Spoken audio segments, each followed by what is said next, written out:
फरीदाबाद में हरियाणा न्यूज की खबर का बड़ा असर देखने को मिला है। महिला की किडनी निकालने के मामले में जांच तेज हुई है। एसीपी ऑल्ट को इस पूरे मामले की जांच अब सौंपी गई है। मामले की गहनता से जांच पड़ताल भी शुरू कर दी गई है और शिकायत के आधार पर ही आरोपियों की कार्रवाई जो है उनके खिलाफ की जाएगी। तो बड़ी अपडेट, बड़ी जानकारी आपको बता रहे हैं। हरियाणा न्यूज प्रमुखता से इस खबर को दिखा रहा है क्योंकि बहुत गंभीर और बहुत संगीन मामला है।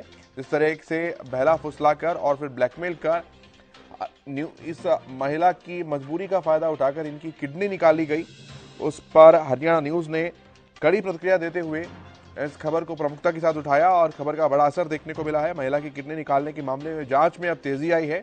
एसीपी ओल्ड को पूरे मामले की जांच सौंपी गई है।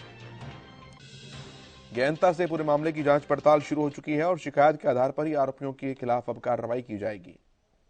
ये एक पुराना मामला है सन 2020 का। एक पलवल की रहने वाली महिला जो अपने पति की फेसबुक को चला रही थी, उसमें एक विज्ञापन था किडनी दान करने का।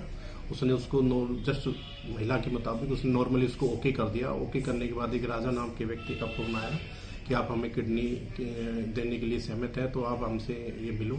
तो ये मिले नहीं, ना उनसे बात करी। इन्होंने मना कर दिया कि हम किडनी देने की इच्छुक नहीं है। मैंने वैसे ही नॉर्मली इसको ओके कर दिया था। उसके पास वो लोग बार बार इनसे संपर्क करने की कोशिश की, इनसे संपर्क किया, इनको दिल्ली बुलाया और दिल्ली में इनकी मीटिंग हुई है। और जिस व्यक्ति को किडनी चाहिए थी उनके साथ मीटिंग हुई है और इनको फिर बार बार बुलाते रहे। उनको लालच दिया गया कि आपके पति की सरकारी नौकरी लगवा देंगे। तो महिला को मैनेज किया इन्होंने।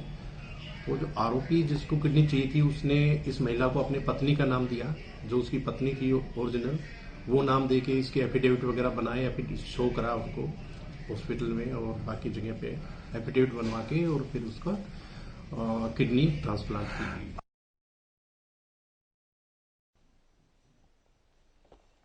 तो आप सुन रहे थे, पुलिस के अधिकारी इस बात की जानकारी दे रहे थे, फरीदाबाद के पुलिस के पीआरओ, और उन्होंने बताया किस तरह से पूरी जालसाजी करते हुए महिला को जाल में फंसाया गया और फिर इनकी किडनी डिमांड की गई। अब इस पूरे मामले में तेजी आई है और शिकायत के आधार पर आरोपियों के खिलाफ कार्रवाई करने की बात भी कही गई है। एसीपी ओल्ड को पूरे मामले की जांच सौंपी गई है।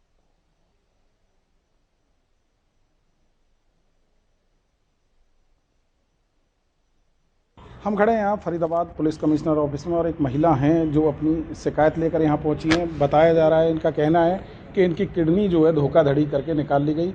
1.5 साल तक इनको बंधक भी बना के रखा। क्या हुआ आपके साथ, पूरा मामला बताइए। जी, मेरे साथ ऐसा हुआ था कि एक शुरुआत से फेसबुक ऐप के थ्रू, जो कि ज़्यादातर सभी के फ़ोन में आती है, जैसे कि आता है, जैसे कि अगर हम फ्लैट भी देख रहे हैं तो उसमें ऑप्शन होता है, हम क्लिक कर देते हैं। उसके बाद मैं उसको देखने के बाद अपने घर में के काम में व्यस्त हो गई। मैंने कोई किसी को रिस्पॉन्स नहीं दिया, लेकिन सामने से मुझे फ़ोन आता है। सामने से फ़ोन आने के बाद मुझे पश्चिम बिहार विकासपुरी बुलाया जाता है, जो कि पेशेंट और उसके एजेंट थे दोनों। उन दोनों ने हमें विकासपुरी ऑफिस में बुलाया और हमसे कहा कि हम आपके हस्बैंड की गवर्नमेंट जॉब लगा के देंगे, तो क्या नाम है, आप ये काम कीजिए, हमें ज़रूरत है किडनी की। तो वहाँ पे उस टाइम पे मैं राज़ी थी, क्योंकि उस टाइम तक मुझे भी वैल्यू पता नहीं थी इस चीज़ की। उसके बाद उन लोगों ने क्या किया, हमें पता भी नहीं था, उन्होंने किसी हॉस्पिटल से, हमें नहीं पता किस हॉस्पिटल से था वो, ब्लड लेने के लिए एक लड़के को बुलाया हुआ था।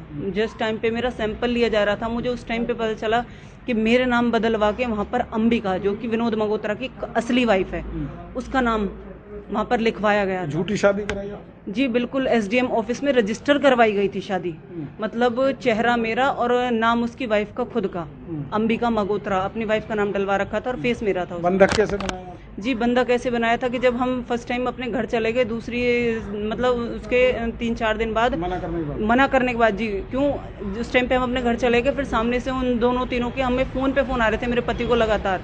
उन्होंने बुलाया, हम आए तो हमें पता चला था उस टाइम पे कि परिवार के अलावा कोई और किडनी नहीं दे सकता है। हमने उनको मना किया, जी हम गलत काम नहीं करेंगे।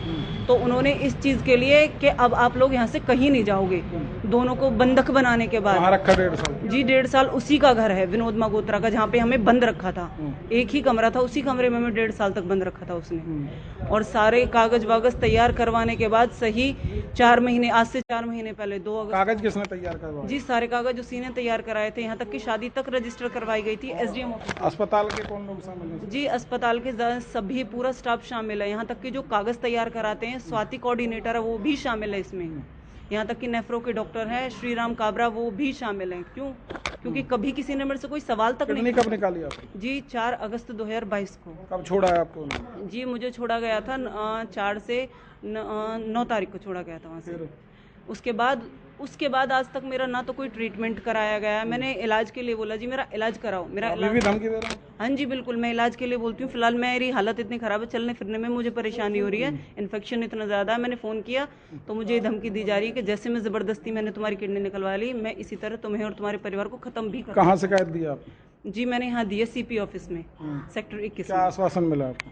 जी अभी तो उन्होंने कंप्लेंट दर्ज कर ली, अब आगे देखते हैं क्या कार्रवाई होती है। क्या चाहते हैं? जी मैं इंसाफ चाहती हूँ, जो मेरे साथ हुआ उस चीज़ का मुझे इंसाफ मिले। तो इंसाफ मिले। कहीं ना कहीं एक बड़ा किडनी रैकेट सामने आया है, जो लोगों को, भोले भाले लोगों को अपने जाल में फंसाकर किडनियों का धंधा करते हैं। फरीदाबाद से हरियाणा न्यूज़ के लिए राजेंद्र।